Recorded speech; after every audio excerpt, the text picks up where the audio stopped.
Hi, welcome to our show Around Thurston County. I'm your host, Patrick Babineau. Our show is an in-depth look at local issues that affect our lives. It's about the people and places that make Thurston County an interesting place in which to live and work. In today's show, we are at the Thurston County Courthouse. We'll be talking about the largest government entity in our region, the Thurston County government. And what happens with it affects all of us in one way or another. So we're very pleased to have with us today Commissioner Cathy Wolfe, Chair of the Board of Commissioners for Thurston County. Cathy has been on the Board of Commissioners for 12 years, and during that time has represented the Commission in 12 regional and statewide bodies. She's also acted as a liaison for the board for the Thurston Mason Health Group, and has community affiliations with the United Way of Thurston County and the Community Drug Court Foundation. Before becoming County Commissioner, Cathy represented us in the 22nd Legislative District in the House of Representatives for 4 terms. She was also a Thurston County freeholder in 1990. Cathy has 3 daughters, Susan, Pam, and Carol, 7 grandchildren, and 1 great-grandchild. Welcome, Cathy. Thank you very much for being on our show today and for sharing with our audience. We really appreciate that, and thank you for inviting us to the Thurston County Courthouse. You're very welcome, and it's nice to have you here. Thank you. Well, let's get right into some of the questions. We've been in a long, protracted recession, and many of the local jurisdictions have had to deal with some rather serious deficit issues. How is Thurston County government doing right now, and what would the 2012 budget look like?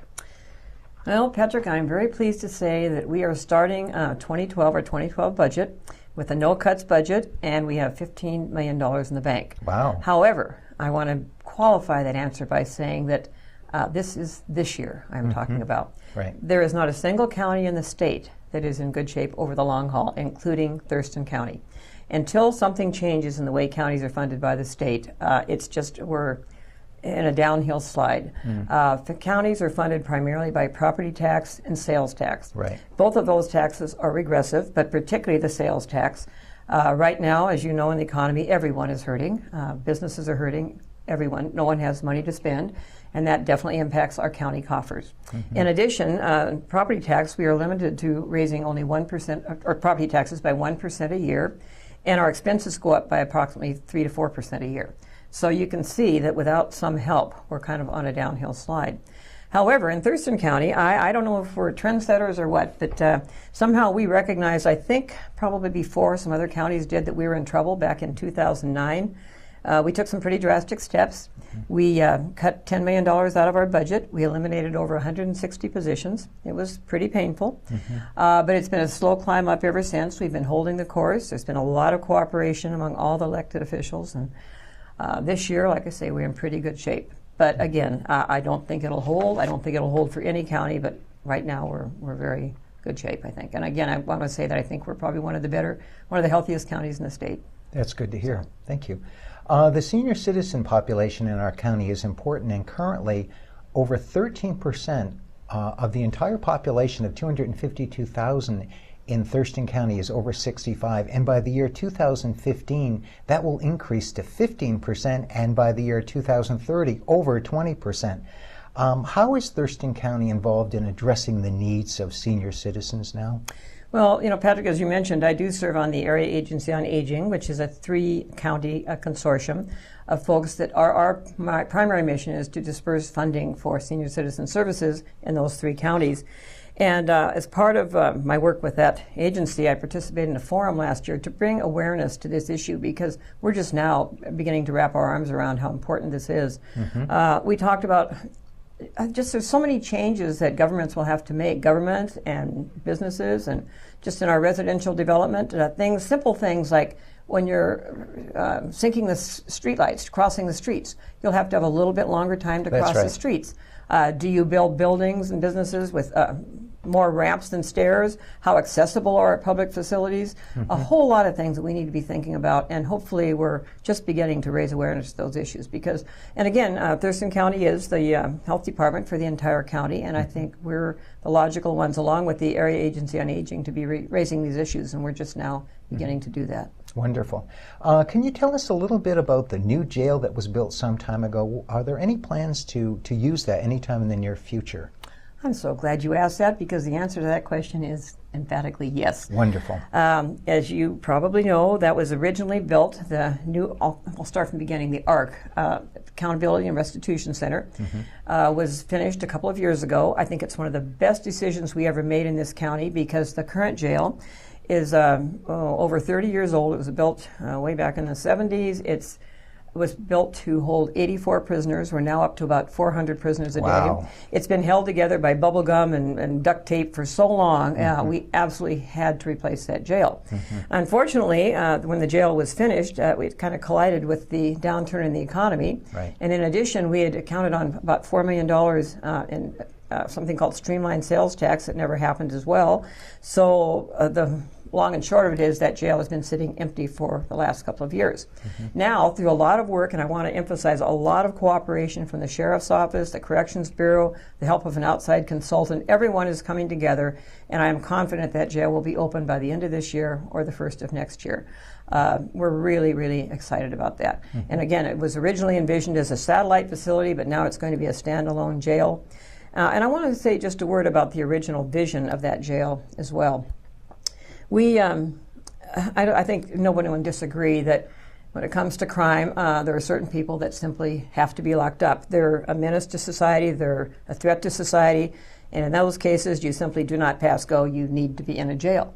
However, there's a certain other segment of the population, in fact, a very large segment, that could be dealt with in other ways. And I'm specifically talking about people with issues like perhaps drug addiction, mental health issues, alcohol addiction, anger issues, people coming back from war zones. The mental health issues, sometimes they just need to be put back on their meds, or they just need access to their medications, whatever it takes. But for whatever reason, these people are not, when they're not getting the help they need, they end up recycling not only into our jails, but into our emergency rooms of the hospitals.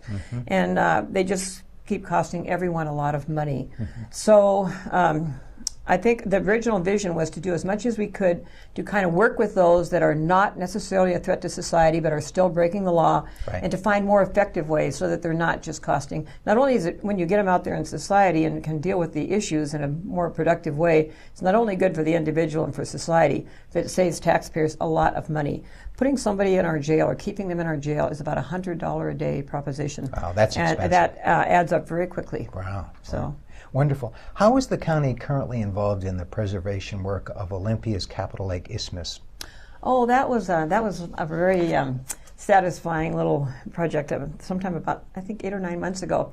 We have something called Conservation Futures funding that is collected. It's funding that's collected by the county for the specific purpose of preserving sensitive environmental lands and open space and recreation lands. And we were able to provide some seed money to the City of Olympia that they were able to leverage with further funds to make that park become closer to a reality. They've got a lot of work to do, more money to raise, but it was a very good use of those funds. And we always feel good when we can cooperate with other jurisdictions and do things that are good for the entire community, even if they're not in our jurisdictional boundaries. Even though that was within the City of Olympia, it's a park that'll be of region-wide benefit, and it was a great project to work on. Interjurisdictional coordination is really important, and it kind of ties into our next question about Yelm Highway, which has been under construction for some time. When is that project slated to be completed, and how does that specific project help our whole area? Oh, I think that's a huge boon. What we're going to do is open up the area between Rich Road and Henderson Boulevard. So it'll be 2 lanes in both directions. That's going to be a great benefit to those that use that corridor on a regular basis. And as you know, that's a huge part of our population. And it took us, oh boy, better than 10 years to get the funding in place for that. These projects do not come easy. You have to kind of wait in line for the federal and state grants to come in place. So it's taken us a long time to get to this point, but the road is now functional, operational, And we hope to have the final touches on it this spring. So we're almost complete, but not quite. It's taken a lot of patience on the part of the neighbors, but I think it'll be well worth the wait. And I think we're already finding that it's just a great benefit to moving traffic and individuals, businesses along the corridor. It's a great improvement for the community. Right. Long time coming, but it's finally here. That's right. That's right. One of our recent guests, George Sharp, who is with the Olympia Lacey Tumwater Convention Visitor and Convention Bureau, mentioned the importance of agritourism in the county. What is the county, is there any effort on the part of the county to work on agritourism? There certainly is, and I have to give Commissioner Sandra Romero a lot of the credit for that. This is kind of her brainchild. And she brought a whole bunch of people from the community together, including George Sharp from the Visitor and Convention Bureau. And I have to put a big plug in for George Sharp. He has just been great on all kinds of projects in this county, but this is certainly one of them. Sandra Romero has cooperated or brought people to the table from the Economic Development Council, the Visitor and Convention Bureau, the rural communities, agritourism business. Everyone has been around the table. And the idea is to create an agriculture overlay district in some of the South County areas that will allow them to do more activities than they currently can do under our current codes. We want to bring more business to that area, more business that fits in with the rural character, right. And that'll bring visitors to the community, but at the same time, it doesn't just open it up to widespread development. And I think we're almost ready to go public with that, I think. I believe the hearing will be very shortly. I think we'll be hearing about that pretty soon. And I don't know how long it'll take to be actually in place. I'm guessing another year or two, but it's great work going on there. So something we're all going to be very proud of one of these days. Wonderful. What is Thurston County's Energy and Community Solar Initiative all about? What is that program? Something else we're very proud of. You're hitting on some good things here. The county was a recipient of a large federal grant. It was something over $350,000 to retrofit to enact some energy savings. And the main thing we did was try to retrofit some of our county buildings. Again, these buildings are very old, buildings 1, 2, and 3. They're as old as the jail, and the jail's part of that. And our energy consumption was really pretty outrageous. So we've used a lot of that money to retrofit, make changes in our lighting system, ventilation, insulation, all kinds of things. And our original goal was to save 15% of our energy, to reduce our energy consumption by 15% over 2009 levels, and to have a concurrent reduction in energy savings as well. Well, we found that we have more than doubled our goal. We expected to save about $40,000 just in energy savings alone over the first year. We realized that over the first 6 months. That's wonderful. Really, really happy about that. And also with some of that money, we've been able to support another community initiative called Thurston Energy. You've probably heard about that. Yes. They work in conjunction with their house at the Economic Development Council, and that's been a great partnership as well. They work with businesses and residents in this community to try to identify ways that we can all upgrade our facilities so that we can realize some energy savings. And they have pumped in the last year, I think, about $1 million back into this community in just some of the construction projects or some of the work that comes from trying to retrofit some of the residents and businesses. And they've also realized in this entire community about $100,000 just in power savings alone. Wonderful. So I really applaud that effort, and I hope they continue. I think one of their grants is about to run out. I think they've had some grants from Puget Sound Energy and others, and I really hope they can continue that work. And also, I want to mention another thing, solar panels. We've been taking advantage at the county of some recent legislation that allows local governments to lease out some of their facilities for a win-win for both private investors and the jurisdictions. In our case, the county, we recently leased out our 3400 building, which is a building we own up in the Mottman Industrial Park. Right. And the idea is that investors can realize some profits, and the county can realize some further energy savings through that effort. And we're just about now to release another RFP for several other of our county properties. I think the city of Olympia is doing something similar, and possibly the other jurisdictions as well. That's wonderful. Yeah. Kathy, the recently elected mayor of Olympia, Stephen Buxbaum, was on our show a little while back, and he was talking about the importance of growth in Olympia and in the region as a whole, especially in the North County area, along Old Route 99, talking about focusing commercial and residential development in Tumwater, Olympia, and Lacey along that route. What is Thurston County involved in the urban corridor study, and how is it involved? Thurston County was very much involved with that study, as were all the other jurisdictions in the North County. It was actually facilitated by the Thurston Regional Planning Council, and we played a very active role, again, along with everybody else. The purpose of that study was to try to find a way that we could focus growth in a more productive way to where we want the growth to be, in line with the Growth Management Act. Right. And what the study, in fact, the study was just completed within the last month or two, and the focus is on the area, the old Route 99, between down Martin Way and then Capitol Boulevard. And the idea is to focus mixed-use development that is pedestrian-friendly, transit-friendly, where we can really focus our growth in that area and then thus preserve the rural areas for what they were intended to be, which was remaining rural. So and I think this is going to be a multi-year effort. It's going to take cooperation from, again, and it's already had cooperation from the VCB, Visitor and Convention Bureau, the Economic Development Council, the development community, building community. Everybody's got to be, business community, on board with this. And it's not something that's going to happen overnight. It's going to be a long-term effort. But I'm very hopeful that this will create a much more viable community, more transit-friendly, more attractive for development in the areas that we want to see development. So I'm really excited about this study. To make sure that the really good quality of life we have already is maintained. Exactly. We have a wonderful quality of life here, and there's just a few things we could do to enhance it, make it even better, and this is one of them. Touching on another issue that does talk about quality of life for a certain very vulnerable population that a lot of us care about is the homeless. And that's been a real problem, especially because of this really serious, prolonged recession we've had. And it's a problem not just in downtown Olympia, like some folks think, but in different parts of Thurston County. Could you tell us what the Thurston County government is doing about the homeless problem, and the Quixote Village project? What is that specifically, and how does that begin to address the homeless issue? Well, let me first start out by saying that I think one of the best things that this community did several years ago, I remember in earlier years, somehow we all thought homelessness was Olympia's problem because that's where the homeless were mostly located, because that's where the services are. Right. And I think several years ago we all realized that this is a countywide problem. Just because they're in Olympia, that's where they go for services. They come from all areas of this county, and we have proven that over and over again by our surveys and just different information that we have. So I'm really glad that this community is tackling it as a county-wide issue and not just an issue for the city of Olympia. But for the last several years, we've all 7 jurisdictions, the North County and the South County, the 7 cities in the county involved in this, are involved in something called the Home Consortium, where we spend about, or allocate about, over $1 million a year in federal money and another almost $1 million a year in state money strictly for homelessness and housing issues. So that's one thing that we've been doing cooperatively. But more specifically, your question about the Quixote Village, I want to say, I guess it's been about 3 years that we have had something called Camp Quixote. I think everyone's familiar with that. That's been moving around from church to church. Right. It used to be every 3 months.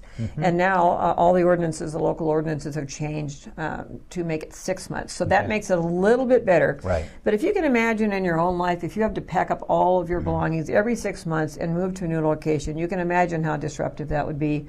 It's certainly not an ideal solution. So this community has been coming together to create something called Quixote Village. It's been a marvelous partnership between the county, the city of Olympia, local architects, the master builders, any number of people, the Ponza board. So there have been quite a few key stakeholders in this process. Many, many people. Wonderful. Many people Public come together. and private. Wonderful. Public and private. And we've had a lot of, like I say, professionals donating their services, engineers, architects, master builders, Newmarket Skills Center got involved. A lot of people are coming together to make this happen. And the vision is that there's a permanent place for formerly homeless people to live. And when I say permanent, the idea is that it's a permanent location, but most people, or many of the people, we hope, will be transitioning through there. They will stay during the short time in their lives when it's necessary, and then hopefully they'll transition on to other places. That's right. More permanent housing. However, there's always going to be a segment of the population that will need to live there permanently, and we're very happy to provide a home for them as well. But this is a wonderful vision, and quite frankly, I think we'll be one of the first in the entire country. I think I can't say first, but we'll certainly be a model for the rest of the country. I personally have, and I've done a fair amount of research, I have not seen anything quite like this across the country. So I think if we can succeed it'll be a marvelous success.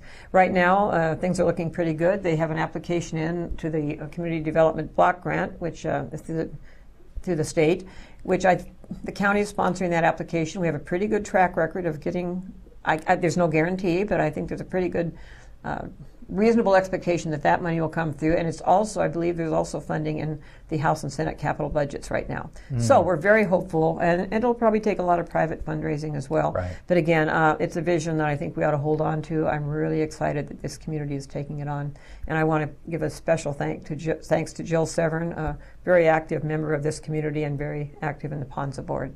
So for making this happen, I think it's really her vision. Wonderful. And I know that when Stephen Buxbaum was on the newly elected mayor of Olympia, he was talking about the new intake center in Olympia. Oh. That's another one of the legs Yes. that's helping.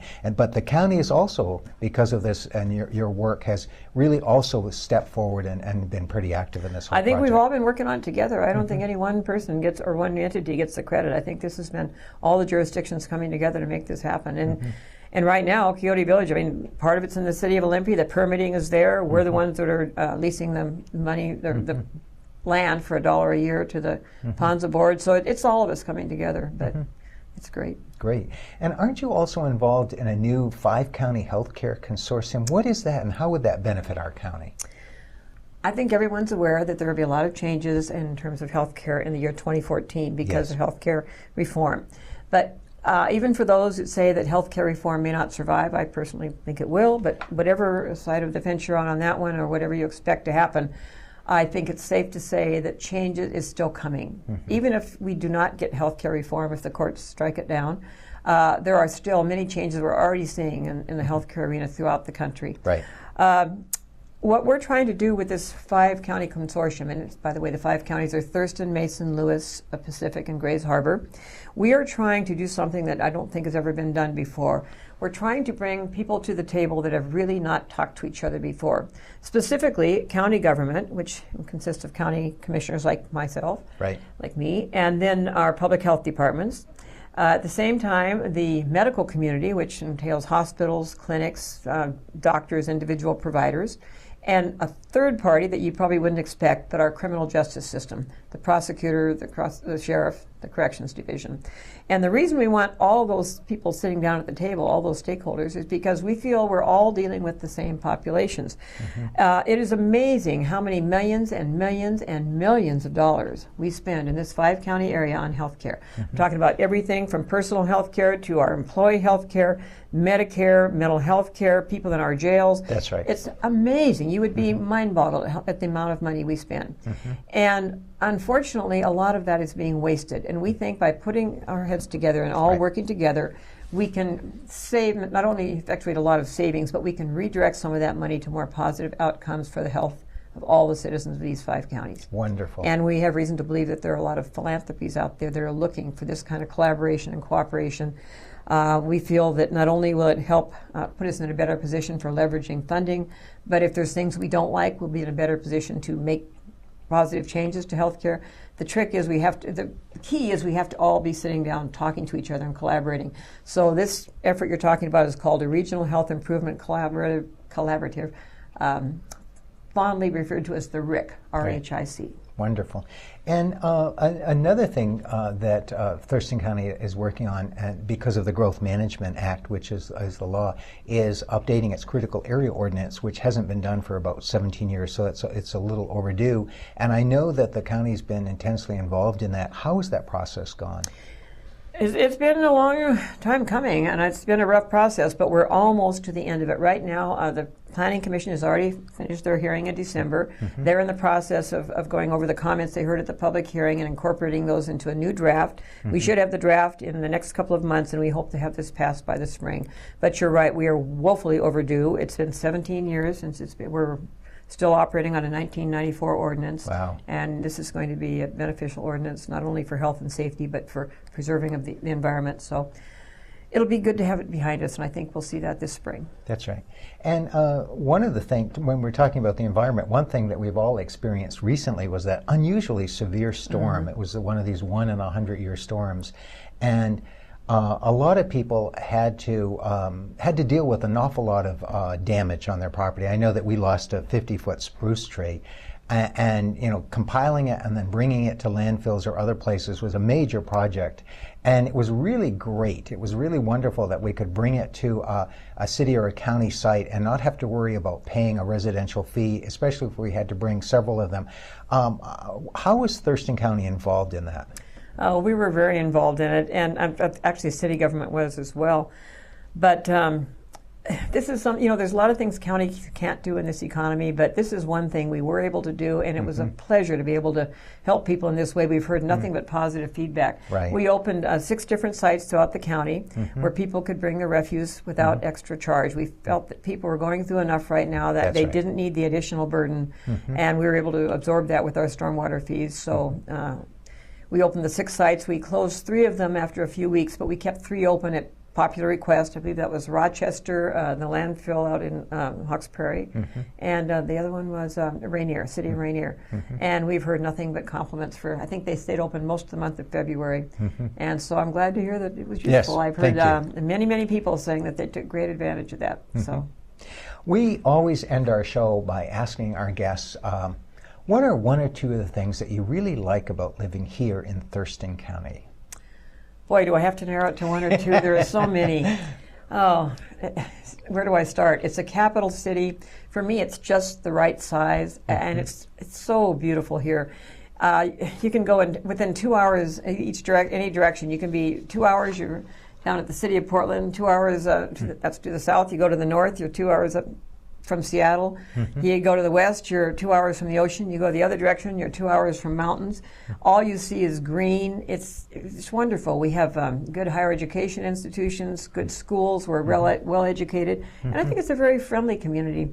I was on the phone last night with my granddaughter, who is a page for Senator Patty Murray in Washington, D.C. And I said, "What do you miss the most about being home?" She says, "Grandma, the green." Yes. She said, "I just miss the green." Yes. She said, "No matter what time of year it is, there's always green here." And in Washington, D.C., I just don't see that. I want to come home and see the green. It's a wonderful place to live. I wouldn't trade this for anything. Thank you so much for being on our show today. We appreciate that. Thank you. It's been a pleasure. What happens in Thurston County and with its government affects us all. So we were very fortunate today to have Commissioner Cathy Wolfe, Chair of the Board of Commissioners for Thurston County. We hope that you've enjoyed our show today. There's so much that's going on in Thurston County that makes it interesting. Please plan to look for our future shows and tell your friends about us. Also check out Around Thurston County on our Facebook page, and please hit the like us button. You can also watch this show or any other Around Thurston County show on our YouTube station. I'm Patrick Babineau for Around Thurston County. We hope to see you again soon. Thank you. Bye.